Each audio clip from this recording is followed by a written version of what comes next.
হ্যাঁ কি বললে যেন?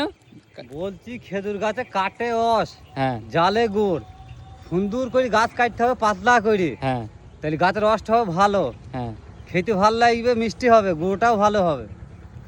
বুঝলি, খেজুর গাছ কাটলেই হবে না, গাছ শিকার আছে কাজ।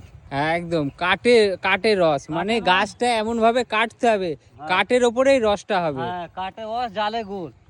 ভালো করে জাল দিলে দেওয়ার সময়, হ্যাঁ ভালো করে জাল দিতে, সবসময় আগুন জ্বলে। আগুনটা এইভাবেই জ্বালাতে হবে, জ্বালানির ওপরে গুড়টা সুন্দর হবে। সুন্দর হবে। দাদা যেটা বললো সেটা অভিজ্ঞতা না হলে সম্ভব না।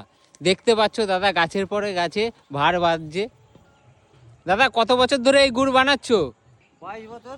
22 বছর দাদা করছে। দাদা এই গুড়ের সম্পর্কে খুবই অভিজ্ঞতা। কাটে রস, জালে গুড়, বুঝলি, সুন্দর করে পাতলা করে কাটতে হবে, রস ভালো হবে, গুড় ভালো হবে জালে। এই যারা এই গুড়টার টেস্ট নিতে চাও তাদেরকে এই দাদার কাছে আসতে হবে। ঠিকানাটা আমি অবশ্যই আপনাদের জানাবো, আপনারা আমাকে কমেন্ট করুন, বলুন এই গুড়টা খেতে চান, সেটার ব্যবস্থা করা হবে, তাই তো দাদা? হ্যাঁ হ্যাঁ, দরকার হলে পৌঁছে দেওয়া হবে সেরকম পরিমাণ থাকলে। এটা দেখো, বলো, এটা দেখো, কাগজ পাতলা। এ দাদা এটা দিল, এটা দেখাচ্ছি, কাগজের মতো পাতলা। দেখো কেটেছে কত, কাগজের মতো পাতলা। গাছটা এরকম ভাবে কাটতে হবে, এই গর্ত করে ফেললে হবে না।